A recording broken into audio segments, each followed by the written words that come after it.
Nation. SMD Law is the official law firm of the Spartan Nation. Check them out on the interwebs at smdalaw.com or at 866-529-3537. No matter where you are in the state of Michigan, Upper Peninsula, Lower Peninsula, it doesn't matter. They have an office near you. So whether you need to send a letter to an annoying neighbor, or you're a criminal and you need defense, maybe you just have problems with elder law, check them out, smdalaw.com today. The official law firm of the Spartan Nation.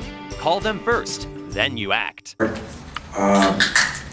I was doing my job, and I think we have. I think it's safe to say that no one will have an easy road, but this team has been and shown tremendous mental toughness and resiliency all year.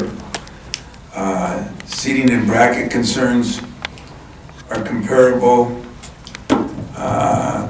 minor topics when you really look at the big picture. Everyone always spends the first few days talking about the brackets, talking about the seedings, then Shazam. The tournament starts and there's 10 upsets in the first 2 weeks, and they're a week and a half, sometimes first week, and it all kind of evens out. This is what I've decided that I'm looking at. We are a championship team despite it having the smallest margin of error because we focused on what is immediately in front of us. We're going to do the same and focus on Bradley. On Bradley, I was very impressed as I watched them. I've seen them on TV a couple of times, didn't watch for it except when they played Loyola, just because Doug Wojcik kid signed at Loyola, so I was interested in watching that game, not thinking that we'd ever play Bradley. But I was impressed. They got some shooters, 3 of them. They've got a kid named Darryl Brown, who is a strong, Mateen-looking light guard that can really shoot it from long range. A kid named Nate Cannell also shoots it anytime in the building. And a forward named Childs, who I think is long, athletic, 6'7", can do a lot of things, has a great mid-range game. This team also beat Penn State earlier in the year, beat Loyola in their conference tournament. So 2 teams that I have great respect for. So, never easy in this tournament, and you worry about every single game, but I think at least in a short period of time, we'll be very prepared for Bradley. Tom, with Kenny and Matt, can you reflect on each of their journeys to get to the point where they're really key standout players for you? Yeah, they've done a hell of a job, In one, I have a guy, as I've told you very often, who lives the game. Matt McQuaid has spent more time in this place than I have, and that's saying a lot. I think he's been a great guy, a great teammate, and a guy who's kind of changed. He's been became a defensive player. His offense has gotten stronger each and every year. He's finally healthy for the last year and a half, and because of that, I think he's improving as a shooter. He wanted the ball yesterday. I thought he passed up a couple in the first half. We let him know that at halftime, and I thought he really hunted some shots in the second half, and we needed to. And Kenny, nobody's maybe been more instrumental other than Cassius in the last 10 games. How he didn't play as good yet the other day, but if you look at his last 10 games, he's had an unbelievable run, both shooting the ball, defending the ball, rebounding the ball. He's been another great teammate. I think this team has been blessed with some good teammates, but those 2 are 2 of the best. You mentioned you want to keep the focus on the short term, but bigger picture with this draw, where does this rank maybe with some of the other draws that you've experienced for this team, and just what your thought on the whole process is now for this? Well, maybe that's the most important thing. I'm going to say this once, and I'm going to say it only once today, and then I'm moving on. In April, I might have a lot more comments on it. But, as I looked at there's bracketing principles. And bracketing principles led me to feel that, I have some issues with the overall bracket, but it's probably not quite what you think. I've been a member of the NABC. I've been on the board, which is our governing body, forever. Most of my career here, I've been the president of it and everything else.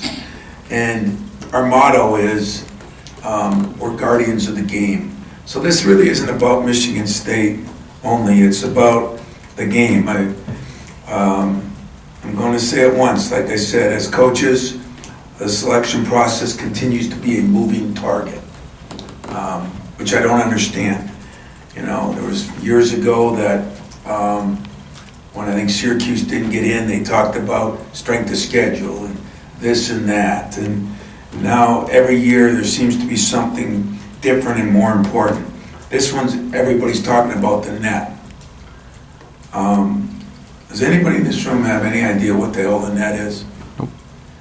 Well, I respect, all of you, some. But there's some guys on TV that have done this for a long time that I respect a lot, and they don't know what the hell the net is. So it's not just you or me. Members of the media don't, and I think that you probably have the same questions I do. People say it has to change. Everybody says it has to change. As they've learned a little bit about the net, the biggest concern I have is creating an environment where margin of victory matters now. As a coach, there are three main things that I think are important in this selection. I've learned over the years who you schedule is one. That is a big one. Who do you schedule? And are you scheduling right? If you are, that's a plus. If you schedule right and win, that's even a bigger plus. And championships have to count for something. I mean, they have to count for something. That's what everybody's trying to do, win a championship, be better than anyone else in that league. And to win two of them, I think speaks volumes. My buddy Mariucci was with me all weekend. And I'll probably tick off a lot of people today in the basketball world. But I told him football kicks our butt. And I mean that. I think they just have done a better job. They have made it a priority to get football people on the selection committee, whether it be former players, coaches. But there are people in that room that understand what an injury is. That when a guy comes back from an injury after 5-6 games, everything's not the same the next 2-3 games. So Mariucci had a good laugh on that. Finally, from a coaching perspective, I believe too much emphasis is put on this geography thing. I mean, we're all kind of, we're almost in the Jetsons era now where we just fly around. And difference of the emphasis shouldn't be placed on geography, but it should be placed on rewarding teams that have performed and what their performance is. We're splitting hairs over what we can be 10 more minutes in a plane, 100 more miles.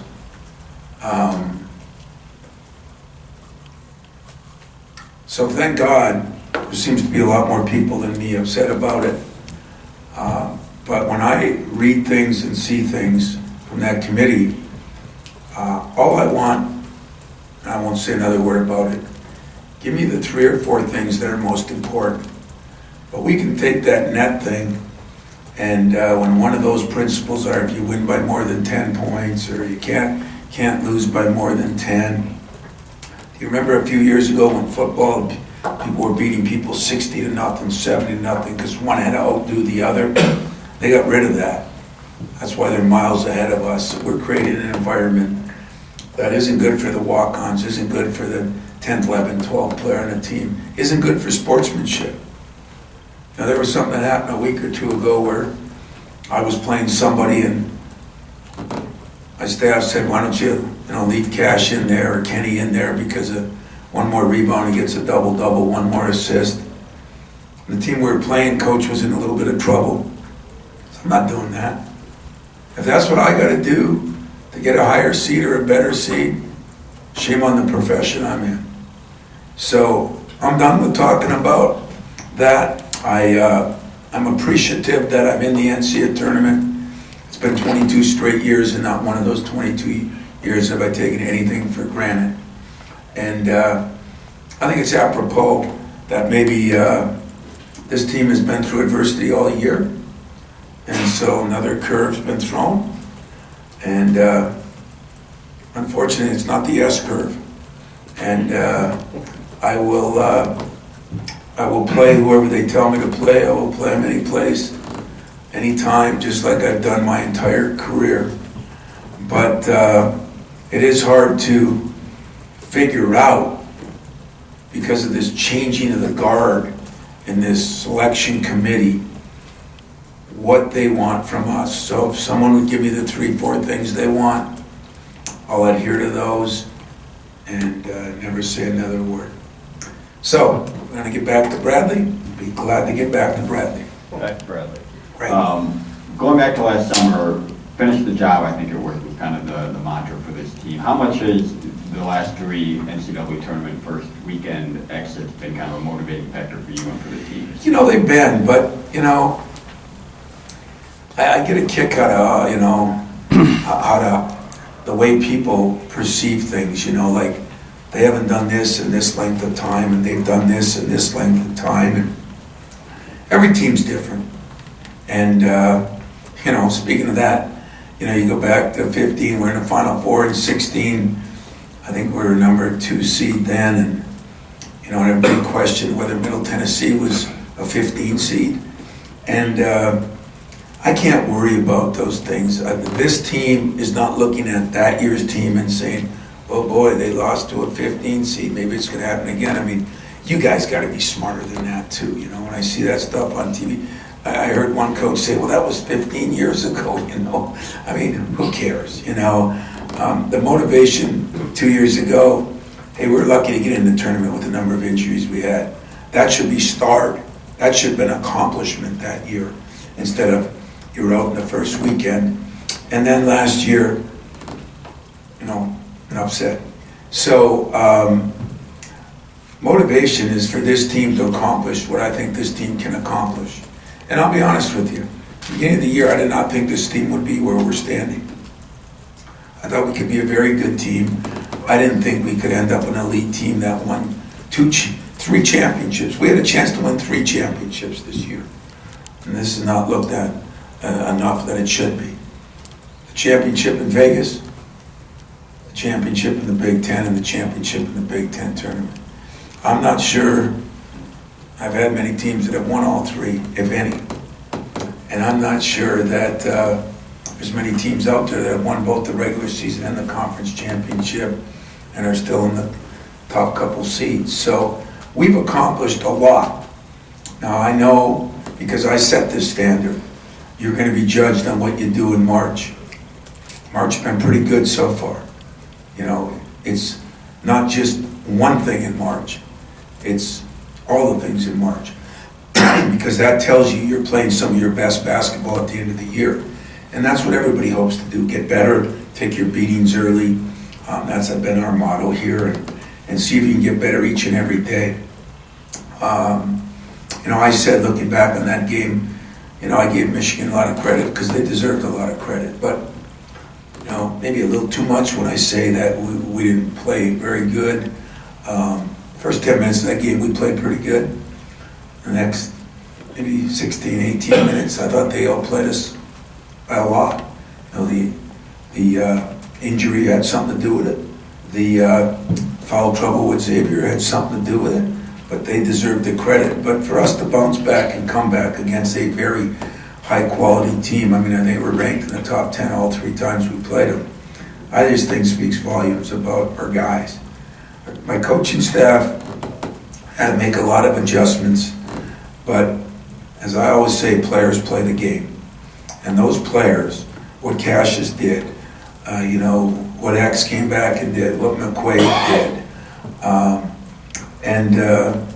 you know, we'll get a lot more out of Nick.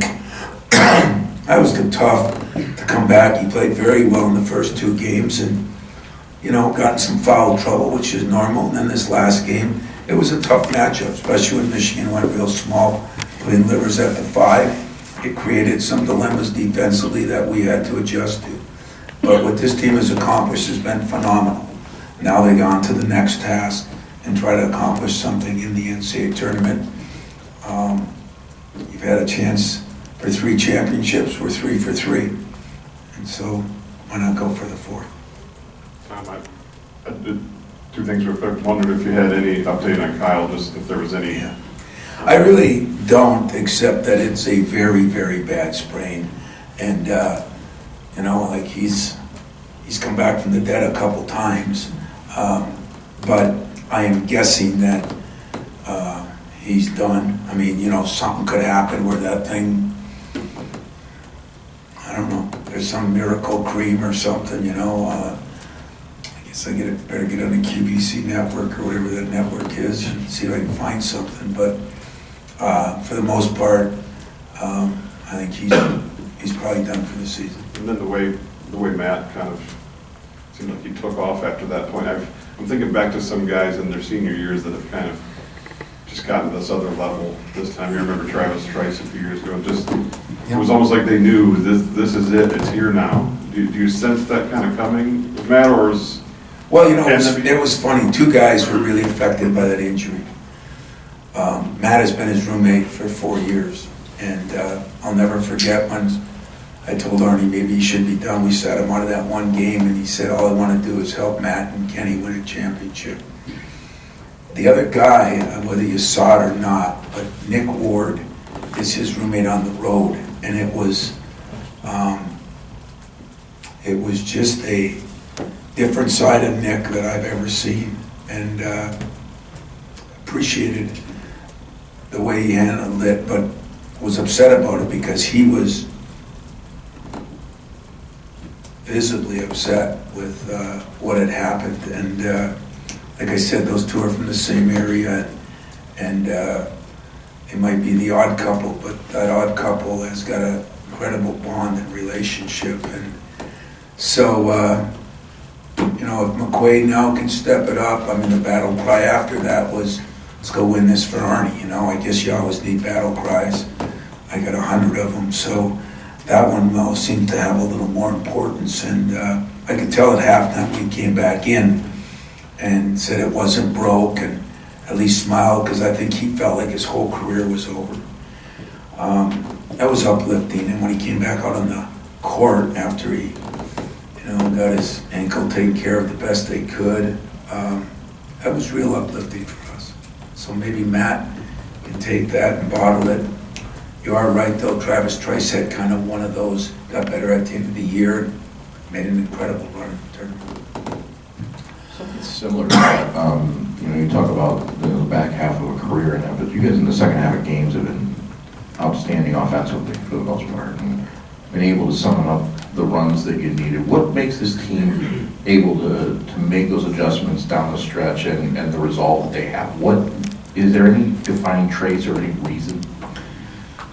Yeah, you know, when Mariucci was in there, Mariucci always, because he's got my card from the Final Four, you know, I write up a card of what I'm going to say to the team, and go over the offense, defense, and keys, and I just leave it there, throw it away. You know, Mariucci's one of those save everything guys, so he's got my card from the Final Four, so he says, are you saving those cards? I said, no, I don't save those cards. So he took it like a true Uper, you know, he probably thought there's value in it. And but I should call him, because I'm not doing a very good job with those cards at the beginning of the game, when maybe the halftime speeches or whatever are better, so I got to reverse that, because I would agree with you. But I think it really is a lot Cassius. Cassius is such an unselfish kid that sometimes he drives me crazy, and Matt is right there with him. I thought both guys passed up some shots the first half. You know, that's what makes Cassius so special, is he's so efficient because he doesn't force a lot of things. And sometimes, like I told him at halftime, okay, you know, we shared it, we did everything, it's your time, you know, and we kind of told Matt the same thing, and, you know, but there's been times it was Kenny. So I don't know if it's we're waiting for somebody else to do it. It'll be a good thing we'll probably talk about today. But I couldn't agree more. We have seemed to be better in the second half. And yet, as long as I've been in this game, you know, that halftime score never matters. So if I had to choose, would I rather be better the first half or the second half? I think I'll stick with the second half, because that thing hit zero, that's the one that matters. have time for a couple Sorry, more. right here. After the weekend Aaron had, it just sort of seemed like he took a lot of steps in a lot of different ways with his game. What sort of will be your focus with him this week, moving into his first tournament, and just what do you sort of want him to emphasize as he's kind of still growing here game to game? Yeah, he is still growing, and he's become he's bought into the defense, and he's become one of our better defenders. In fact, when we moved him on to Brodzikis, I thought that changed some of the game for us. Continue to work on his shooting, and I think one thing, when he can get to the lane whenever he wants, and maybe to figure out how to kick it out some and try to get Matt and Cassius some shots from him. He's a pretty good passer. He has a pretty good understanding of the game. I think would help, but we're going to have to reinvent the wheel again in a little bit of a way now with, getting Nick more in there and getting, and unfortunately not having Kyle. Kyle hit a big three yesterday, and he's just, everybody feels comfortable with Kyle in the game, and he knows what he's doing. So, we're probably going to have to reinvent it today in a walkthrough and a film session and tomorrow, because there won't be a lot of practice time because of the situation we're in. Tom, this weekend at the tournament, one of your opponents said that your team was relentless, that the sum of your parts is better than your parts, and that you can knock them and you can beat them like Rocky, but they just keep coming. Is that the best compliment a Tom Izzo team can get? I I hope to be relentless. I don't think this team's as physically tough as some that I've had, but they may be more mentally tougher than a lot that I've had. And I probably don't give enough credit to some of the physical toughness. I mean, Cassius is, what he's played through, and, Xavier and Nick are pretty tough guys, and Kenny, for a guy that I wouldn't have put in that, leads us in rebounding. So maybe the coach doesn't know what the hell he's doing. I think there's a lot, and the sum of the parts is a good way to say it. I think that the togetherness, the trust, I think there's two words that I use. I use them on my rivalries sometimes. I use them in different areas, You don't always have to like people, but you have to respect people. You don't always have to like people, but you have to trust people sometimes if you're on a team. And I think those two words, if we accomplish anything left, those two words should be somewhere with us, because the respect for each other and the trust for each other has been off the charts. And that's, I think, what's gotten us through. You might have just sort of answered the question I was going to ask, Tom, is you said you didn't think this team would be this good at the start of the year, could be this elite. What has transpired, and what has happened, and what is unique about this team that it went from something you didn't expect it to be to what's unique about it? Selfless, almost to a fault, selfless. And that comes from our best player, he's just a selfless kid who, I think he cares about winning the most. I know he doesn't care about his stats the most. And that's not the norm in this Twitter era that we live in. And he exemplifies it. And when you have two seniors like Matt and Kenny, who are double selfless kids, that there is no question in my mind every day they come to the gym, winning is the only priority. And then, you added in some other guys. I mean, we still can get a lot better. Say what you want. Don't judge what happened on Sunday, anything to do with Nick. I mean, I think this week he'll grow a little bit more. He looked pretty good against Wisconsin, and I think we can get better with him. And so we've got some parts that fit in. We got a low post scorer. We got a great defender in Xavier. We got, Kenny Goins has improved his shooting. That really took another step. Matt had improved his defense. And then we had some guys that just kind of fit in, into the puzzle. Unfortunately, Arnie was one of them. I mean, guys loved Arnie, as you could tell on the floor. I mean, he gave us every single thing he had. I mean, every time I walk down to him every day. When he was down there either riding a bike or he's down at the end of the bench standing up because he can't sit down. I mean, it's almost a joke. And what's a joke about it is he's the most real kid I got. So, you know, everybody plays the injury so they can get a date that night or something. You know, everybody wants sympathy. Not him.